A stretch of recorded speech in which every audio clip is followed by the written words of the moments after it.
Snorkeling dan spearfishing bersama turis dari Jerman di Danau Toba memperkenalkan sarang ikan nila lobang di dasar danau dan menyajikan pengalaman spearfishing di Danau Toba. Rezeki double strike menjadi momen terbaik. Pertanyaannya, apakah dia mau makan hasil spearfishing kita yang kita olah dengan cara dipepes? Ikuti reviewnya dan pastikan jangan lupa support.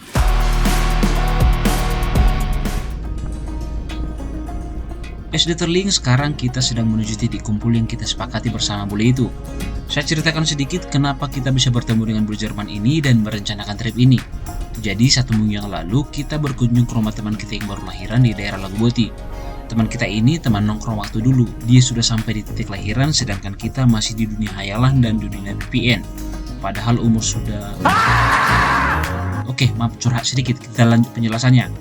Saat berkunjung ke rumah teman kita yang baru lahiran, temannya teman kita yang juga sebenarnya teman kita datang belakangan dan membawa bule. Kita berkenalan dan ngobrol panjang lebar dibantu teman kita yang sekaligus juga tour guide-nya. Karena kalau tidak dibantu, jadinya nanti kita akan pakai bahasa isyarat karena kita tidak tahu bahasa Inggris. Dan kita menceritakan hobi kita yang suka spearfishing di Danau Toba. Dan dia juga ternyata hobi snorkeling dan menunjukkan beberapa videonya snorkeling di Bali dan beberapa tempat lainnya. Karena dia berminat snorkeling sambil spearfishing di Danau Toba, akhirnya kita membicarakan harga dan waktu yang tepat. Dan kita sepakat di hari Sabtu dan biaya tripnya nanti saya akan spill. Setelah menempuh perjalanan sekitar 10 menit, akhirnya kita sampai di Pantai Pelangi. Kita tadi janjian jam 3 sore. Saat kita tiba di sini, mereka belum sampai, tapi berselang beberapa menit, akhirnya mereka tiba dan kita bergegas untuk persiapan. Saya perkenalkan dulu, ini dia Tom, bule Jerman yang kepo snorkeling sambil spearfishing di Danau Toba. Dan ini dia temannya teman kita yang sebenarnya juga teman kita, namanya Aulia. Dia seorang tour guide dan akan menjadi tour guide Tom selama di Kabupaten Toba dan menjadi translator kita untuk trip kali ini. Dan yang pakai baju selam itu adalah pemandu saat menyelam nanti, namanya Chris Manulang. Dan yang merekam saat ini seorang pemandu juga, pemandu darat dan air. Tapi kali ini kami akan sama-sama memandu di dalam air, namanya Rashid Pardede.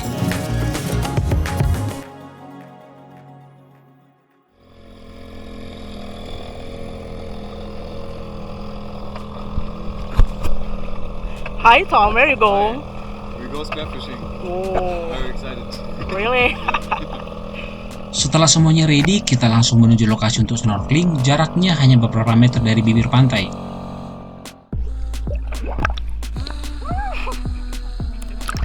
Sebelum ke spot spearfishing, kita akan coba snorkeling di tempat dangkal dulu untuk mengetahui kemampuan Tom berenang dan menyelam. Ini penting karena jangan sampai kita bawa dia ke tempat yang dalam padahal dia belum terlalu paham berenang dan menyelam.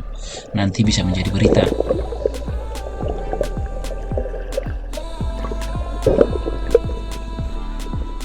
Snorkeling di danau pasti sangat berbeda dengan snorkeling di laut. Di laut mempunyai beragam jenis ikan, sedangkan di danau hanya beberapa jenis ikan.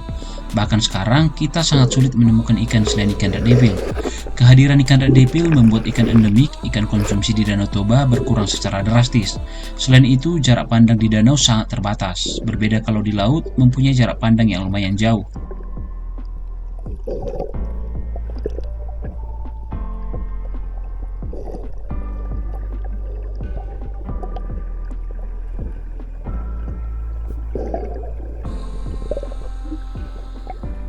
Kita akan coba mengajak Tom menyelam ke dasar danau untuk melihat beberapa jenis kerang yang ada di Danau Toba. Sekalian untuk melihat apakah dia bisa menyelam atau tidak. Karena rencananya nanti kita akan ajarin Tom menembak pakai spear gun yang kita bawa.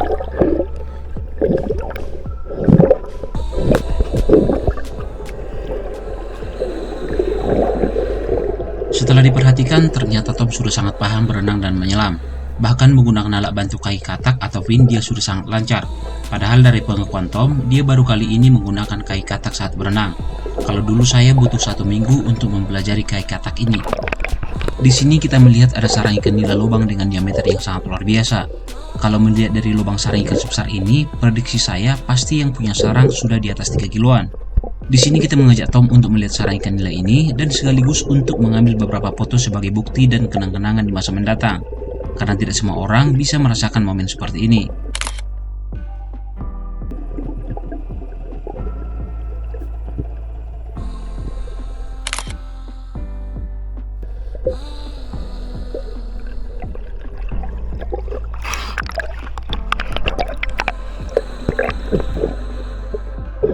Karena kita kita melihat Tom sudah lihai dalam berenang dan menyelam, selanjutnya kita akan mengajarin Tom untuk menyelam sambil membawa spray gun. Karena dia orangnya kidal atau kiri dari lahir, dia menggenggam spray gun di tangan kirinya dan segera meluncur ke dasar danau. Kedalaman sekarang hanya di kedalaman 2-3 meter.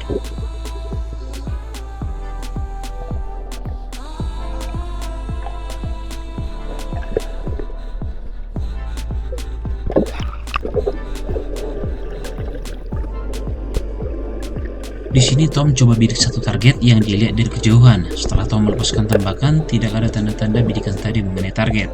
Bagi pemula memang ini butuh adaptasi lebih supaya bisa mengenai target. Teman saya Rashid coba menyelam untuk memberi contoh bagaimana teknik berburu di sini, dan dia segera meluncur ke dasar danau. Dia mencoba memakai teknik berburu dengan cara mencari, berbeda dengan teknik yang biasa saya lakukan.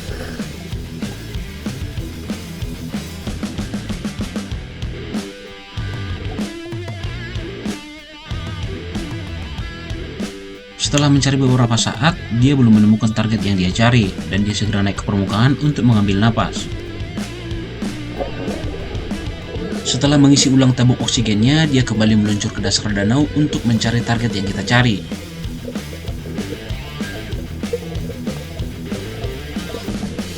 Di sini dia melihat ada target tepat di depannya. Dengan sigap dia mengambil target dan melepaskan tembakan. Yups, tepat mengenai sasaran, dan ini akan menjadi poin pertama kita.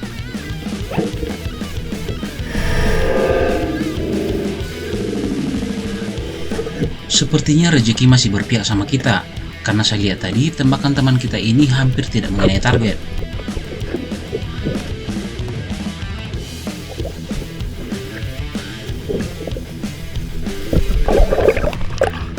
Ini di ikan pertama kita, ukurannya tidak terlalu besar. Tadi sebelum berangkat kita sempat cerita, ternyata di negaranya Jerman, ikan nila atau ikan tilapia tidak terlalu familiar, bahkan dia tidak mengenal ikan ini.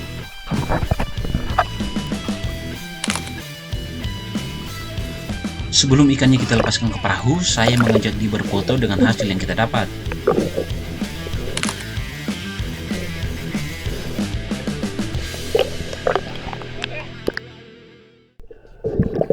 Setelah melihat contoh yang diperhatikan Rashid, dia semakin penasaran dan ingin mencoba lagi. Kedalaman yang diselami sekarang sudah 2 kali lipat dari kedalaman tempat snorkeling kita tadi. Setelah melihat arahan dari Rashid, secara perlahan dia meluncur ke dasar danau.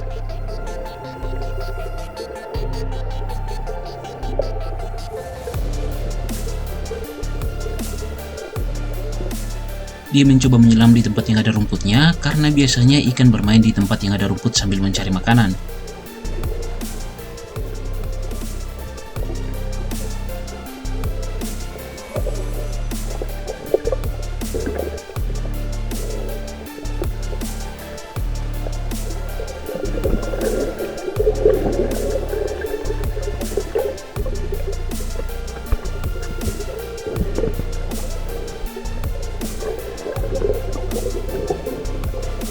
Setelah beberapa kali mencoba menyelam dan mencari target yang bisa diajak pulang, di sini dia melihat ada target.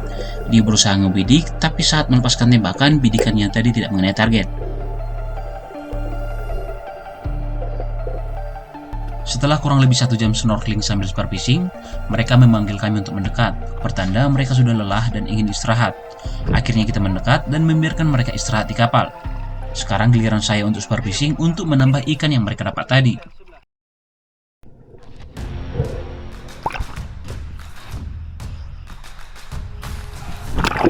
As terlinks dari tadi saya di perahu karena teman saya Rashid tidak terlalu paham bagaimana cara mengoperasikan perahu ini, sehingga mengharuskan saya di perahu dan mengikuti mereka saat snorkeling tadi. Kini tiba giliran saya dan target saya menambah beberapa ekor supaya cukup kita pepes nanti. Di penyelaman pertama ini saya sempat melihat ada target dan coba menembak, cuman tembakan saya meleset dan tidak mengenai target. Di penyelaman selanjutnya, saya putuskan untuk menyelam lebih dalam lagi, dengan harapan kita bisa mendapat beberapa ekor lagi, supaya ikan kita itu cukup untuk kita nikmati nanti.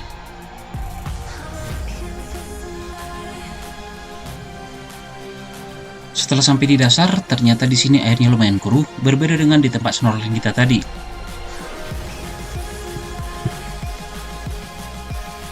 Di sini saya coba memperhatikan sekitar, apakah ada penampakan ikan yang mau diajak pulang. Ternyata di sebelah kanan saya ada beberapa ikan nila babon, cuman pada saat itu samar-samar dan hanya kelihatan bayangan ikan yang bergerak. Walau ikannya tidak terlalu kelihatan jelas, di sini saya coba pakai feeling.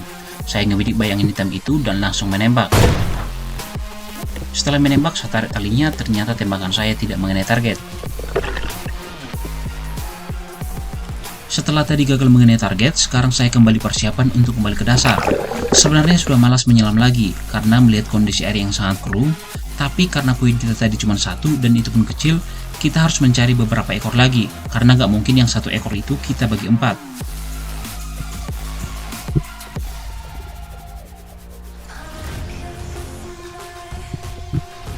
Setelah melihat kiri kanan, sempat melihat ada ikan nila, cuman dia masih terlalu kecil dan itu pun dia langsung kabur.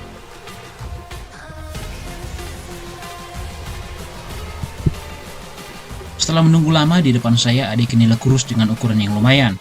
Karena keputusasaan, akhirnya saya tembak dan buru-buru saya naik ke atas tanpa tahu itu dapat apa enggak.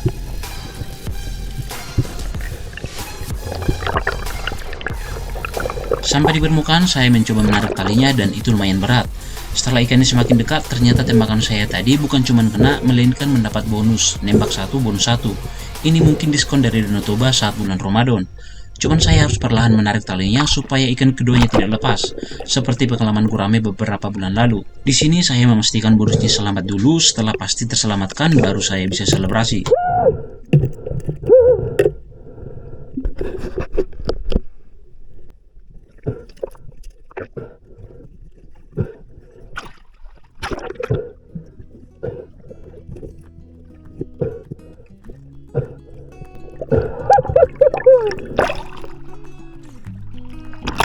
Pulang aja kita ya. Ada 2. Wow.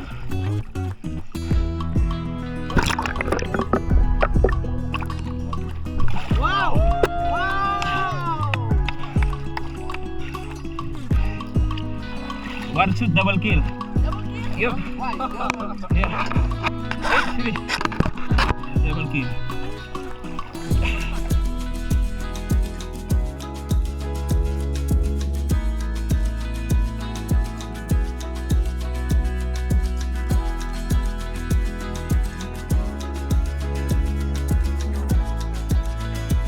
Cuman dapat 3 ekor. Dan ini tadi sekali nembak langsung dapat 2 ekor. Padahal airnya dari kru. Oke, Tom, like this. Tom, Yes. Mantap. like Toba. Oke. Terima kasih. Oke. Oke teman-teman, jadi kita dapat 3 ekor. Ini lumayan sih besarnya ini. Yang ini nih. Kalau 2 kilo ada ini kayaknya nih. Dan itu nanti mereka bawa ke rumah tuh. Sama, jadi kita mau bakar sekarang nih. Jadi bukan dibakar, dipepes. Pepes dulu, nanti baru kita makan malam di sini bareng sama dia. Oke. Sunsetnya bagus banget tuh.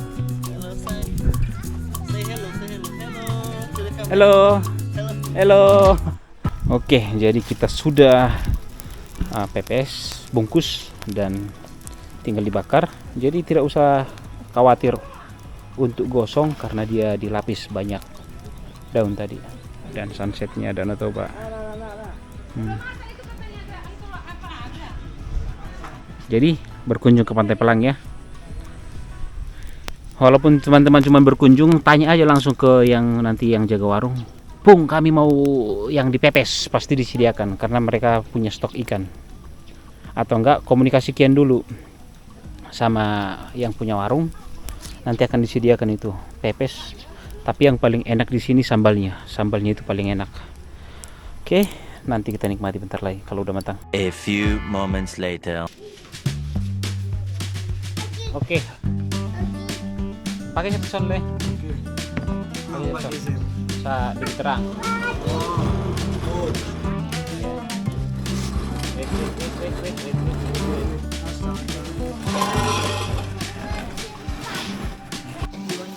No.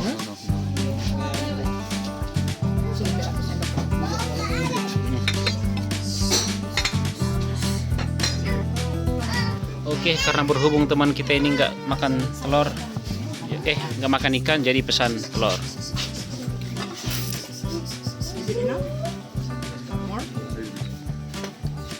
sudah lapar dia.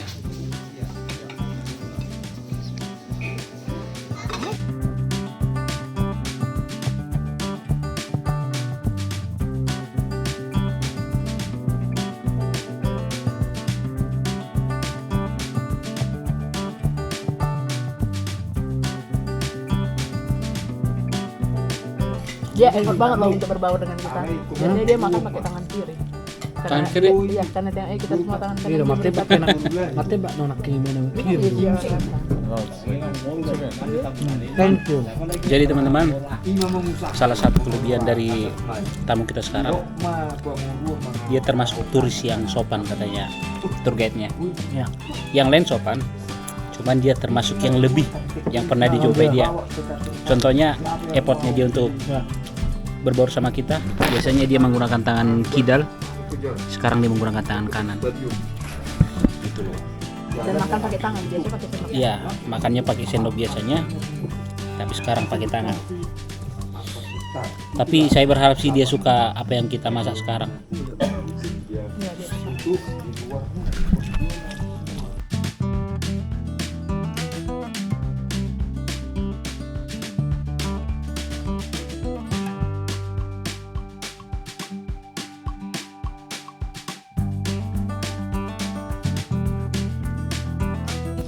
Dirimu memang nggak mau nambah nasi lagi?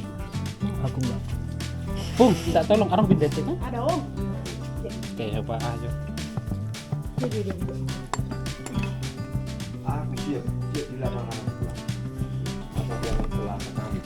Ya, ini lagu dia pak. Dia. Oh masih. This one. Would you like to try? No. You have to try. Yari. Enggak, ini isier nih, ini bagian bawahnya. It's okay. Try. Putar-putar. Yes. Right. Le, ay.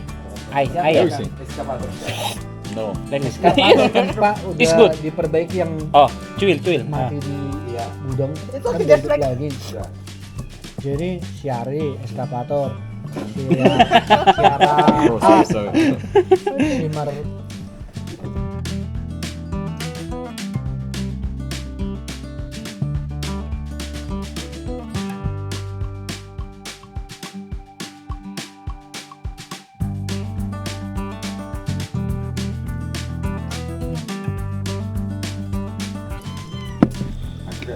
Say hello, Tom. Halo. Kita buat dia makan pepes ikan nila dan toba. Aul, ini tour guide-nya nih. Aulia.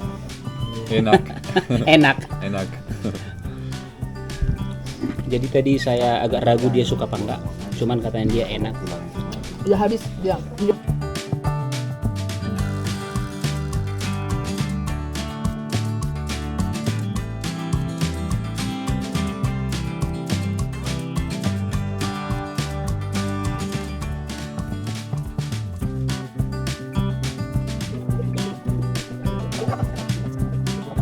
Oke, kita udah selesai makan dan Play volunteer. saya senang karena dia menghabiskan.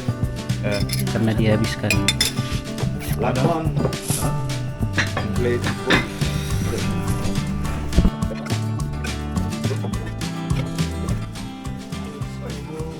Oke, jadi hari ini kita udah selesai. Aul, thank you. Thank you, Tom. Oke. Where you sauce? Where you sauce? Okay. This one. Bye. Sampai jumpa. Oke, sampai jumpa.